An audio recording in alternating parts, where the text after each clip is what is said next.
አንተ ይችን መሳይ ቆንጆ ነው ብድናት የምትለኝ ቴቴ የኔ እናት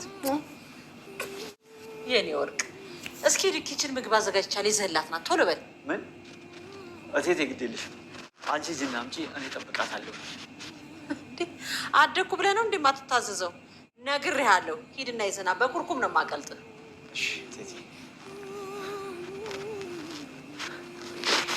ደህና ነሽ አይደል እኔ ደህና ነኝ እብድ ናት ብሎሻል አይደል እኔ እኮ እብድ አይደለሁም አይ ልጄ እብድ እኮ እብድ ነኝ አይልም እሺ በቃ አብረን እንሂድና ሽንት ልሽ ና እባክሽ እሺ ቆይ እስኪ ጫማ ማለቴ ሲደበድባት እናቱስ የአክሊሉ እናት በጣም ጥሩ ናት ስለዚህ ታስወጣታለች አዎ በጣም ጥሩ ሰው ነች እኔ ለራሱ ቡና አፍልታች ጥሩኛለች እና እንጥራት እኔ ደስ ይለኛል ይኸው ብለሽ ነበር ቁጥዋላም ቀንሽ አዎ ረሳሽው ናግባ ግቢ የሚወጣው እሺ እሺ ደግሞ የሚስትህ ነገር ማረሳውትም እሺ የት እንደማውቃት በጣም እያሰብኩ ነው ያለሁት ሆነ ቦታ አውቃታለሁ ደጋግሜ ነገርኩህ እኮ ማስታወቂያ ትሰራ ነበር ዛሬ ነው የምታውቃት እስቲ ወደ ቅድሙ ጉዳያችን እንሂድ በቃ እናንተ ልትጋቡ ወስናችኋል አዎ ብሩኬ ልጅ መውለድ ባይችልም እንጋባለን አብረን እንኖራለን ደስ ይላል በጣም ጥሩ ውሳኔ ነው እኔ የምለው መርብ ለምን አብረን አታገባም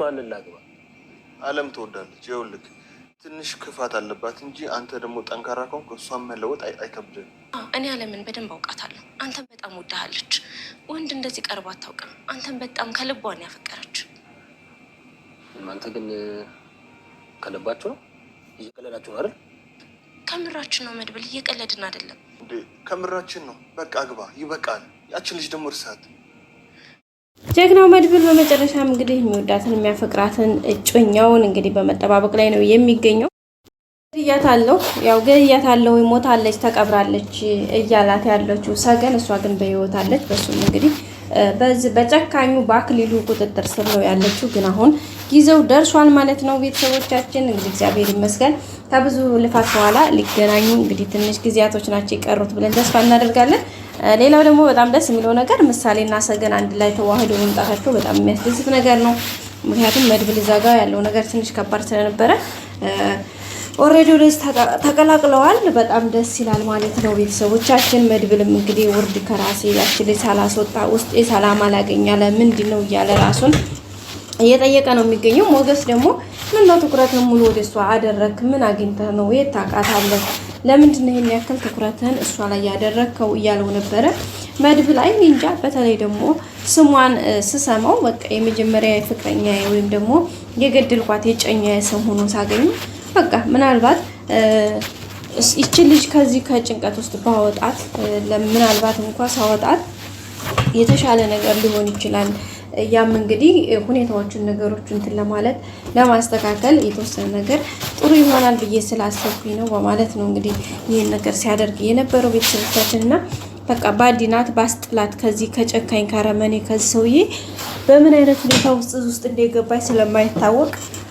ስለዚህ ለዛ ነው እያለው ነው ምን አይነት ግን አንተ ግን ምን አይነት አፍቃሪ ነህ በጣም ጎበዝና በቃ ትለያለህ በጣም ልዩ ሰው ነህ አፍቃሪነት ይለያል እያለው ነበር ሞገስና ምንድነው የመለሰለት አይ ሞገስ የኔን እኮ አፍቃሪነት እኮ ጎበዝ ነው የሚባለው እንደኔ እንደውም እንደኔ ሳይሆን እንዳንተ ነው እኔ የሞተን ሰው ማፍቀር በቁም መጠበቅ ነበር እንጂ የቆመን ማፍቀሩ ምን የሞተን ማፍቀሩ ምን ዋጋ አለው ብለህ ነው ወይ ለራስ ያልሆንኩኝ ወይ እሷን አላ እንትና አላልኩኝ ሲለው ነበርና አረ እንዴ በጣም ጎበዝ ነህ ምን ያክል ጊዜ በህይወት የሌለን ሰው መጠበቅ ራሱ ምን ያክል የምትወዳት እና ምን ያክል ልዩ ሴት እንደሆነች ማሳያ ምልክት ነው በማለት ነበር የገለጸው መድብልን በመጨረሻ ምንድነው ያለው ጀግንነትን ማፍቀርማ እንዳንተ ነው እንጂ ምክንያቱም ያንን ሁሉ እርሜ ያንን ሁሉ ዘመንህን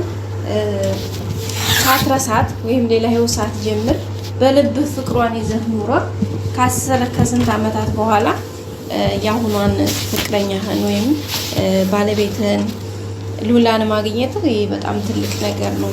ከኔማ ይልቅ ያንተ ነው እንጂ በዛ ላይ በቃ ብዙ መስዋዕትነትን ከፍለህ ብዙ ችግሮችን ብዙ መከራዎችን አልፈህ ዛሬ ላለህበት ደርሰህ እሷን ግን ካጠገብህ ይዘህ መገኘትህ ይህ በጣም ትልቅ ነገር ነው በማለት ነው እንግዲህ የነገረው ቤተሰቦቻችን። ይሄ ደግሞ በጣም ደስ የሚል ነገር ነው፣ በጣም ከሚባለው በላይ ማለት ነው። ውድ ቤተሰቦቻችን ኤኒዌይ ቀጣይ ደግሞ ሁሉም ነገር መልካምና አሪፍ እንደሚሆን ተስፋ እናደርጋለን።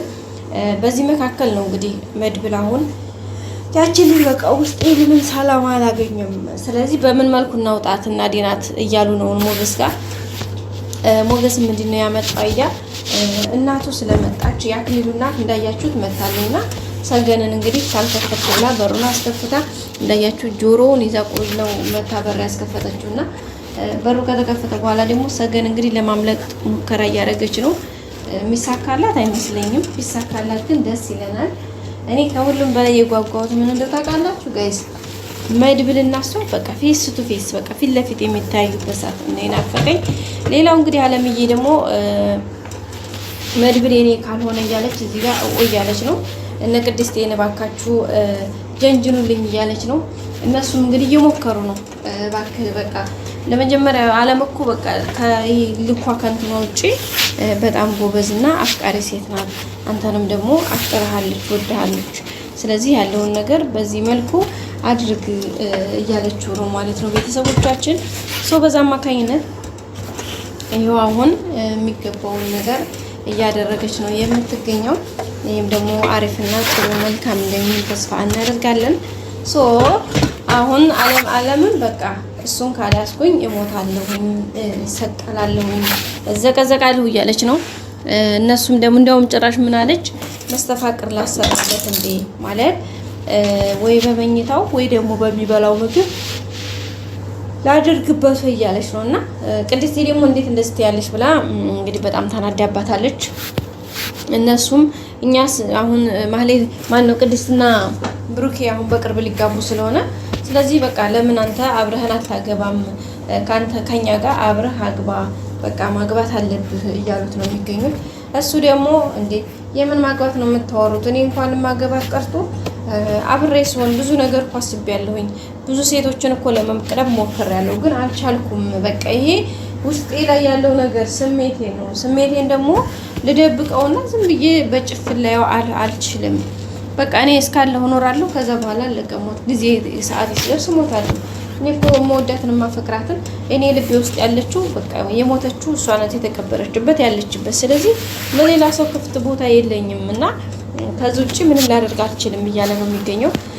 አለምዬ ደግሞ በጭራሽ እኔ የማያገባኝ ከሆነ በቃ ሌላ ጉዳይ ነው፣ ሌላ ችግር ይፈጠራል እያለች ነው የምትገኘው። እንግዲህ ያለውን ነገር በጣም ከባድ ነው እንዳያችሁት፣ ትንሽ አስቸጋሪ ናቸው ነገሮቹ። ኤኒዌይስ ያው ያለውን እንግዲህ በትዕግስት መታገል ነው ጋይስ፣ ማየት ነው፣ ሌላ ምንም ሊባል አይችልም። ምክንያቱም ትንሽ ከባድ ነው ጉዳዩ፣ ነገርዮሹ ትንሽ አስቸጋሪ ነው። ምክንያቱም ከሁኔታው አንፃር ከመድብል እንግዲህ ምንም አይነት ስሜት የለውም። አለምዬ ደግሞ ይቀጥታ ያለው እና ሞገስ መድብልና ብሩክና እነ ቅድስቴ ደግሞ በቃ አለምዬን ፍቅር እንዲጀምር ምናምን እየገፋፉት ነው። ያው እነሱም በእርግጥ ያው ከክፋት ምናምን አንፃር ሳይሆን ያው እንዳልኳችሁ ከተመልካምነት ከቅንነት የተነሳ ነው እንጂ ከሌላ አንፃር አስበውት አይደለም። እሱ ግን ደግሞ በጭራሽ ምንም ልቡ እንትን የለውም። ለማንኛውም እናየዋለን እያላቸው ነበር። እና እንግዲህ ቅድስቴ እና እንንገራት እንደ እያለችው ነበር። እንዴት ነው የምትነግሯት? ለምን ትነግሯት አላችሁ? ተው እንጂ እናንተ ግን እየቀለዳችሁ ነው ወይስ የምራችሁ ነው? እኔ እኮ እዚህ ውስጥ ልቤ ውስጥ የለም። ስለዚህ እሱ ደግሞ ለምን እኔ እንደዛ ብዬ ፊት አሳይታችሁ ደግሞ ልጅቷ እንድትጎዳማ ማድረግ የለባችሁም እያለ ነው መድብል። እንግዲህ በሰሞኑ ሰገንን ለማዳን ይሄዳሉ ከነ ሞገስ ጋር ማለት ነው። በዛ ላይ ደግሞ እንግዲህ የማምለጥ ሙከራ አድርጋለች ሰገን፣ ግን አታመልጥም። ለምን እንደው ታውቃላችሁ? አክሊሉ አንደኛ አይኑ ከሷ ላይ አይሄድም፣ ሁለተኛ ደግሞ እናትየዋም እንደውም ነገሩ እንዲከርባት ይሆናል ሽንቴ ልጅ ምናምን ያለቻት። ግን ብትወጣም ደግሞ የትም አትደርስም፣ ድጋሚ መያዙ አይቀርም። ለምን እንደው ታውቃላችሁ? አታውቀውም መሄጃውን ቤት ወታ ቤት መግባት እንዳለባት ስለማታውቀው በዛ አማካኝነት እንግዲህ ነገሮች ትንሽ ከባድ ስለሆኑ ማድረግ ያለበትን ብቻ ነው ማድረግ የሚችለው ማለት ነው። እና ውድ ቤተሰቦቻችን ያለው ነገር ይህንን ይመስላል። እንግዲህ መድብልም ከሰገን ጋር ተገናኝቶ የራሱን ህይወት እንደሚኖር ተስፋ እናደርጋለን። ሰገንም እንግዲህ አሁን ላይ ያለችበት ሁኔታ እናትዮ የአክሊሉ እናት ስለመጣች ጥሩ ቻንስ ይፈጠርላታል ብዬ አስባለሁ። ማለት አሪፍ ነው። አክሊሉ እኮ ደህና ሰው ነው ምናምን ማለት በኋላ እሷ መጣለች። የሚገርማችሁና አክሊሉ እኮ የኔ ልጅ እኮ በጣም የዋኑን አምስትላት እናትዮ በፊት እንዲህ አክሊሉ ውስጥ ትላል ነበርና በኋላ ግን አክሊሉ እኮ ጥሩ ሰው ነው ምናምን ማለት ጀመረች። ገባችሁ? እና አንዳንዴ ከባድ ነው። እንግዲህ እናንተስ ምን ትላላችሁ? ሀሳብ አስተያየታችሁን በኮሜንት አስቀምጡልኝ። ወዳችሁ ፈቅዳችሁ ስለምትከታተሉኝ አመሰግናለሁ። በቀጣይ ቪዲዮ እንገናኝ። ሼር፣ ላይክ፣ ሰብስክራይብ ማድረግ አይረሳ። ባይ ባይ።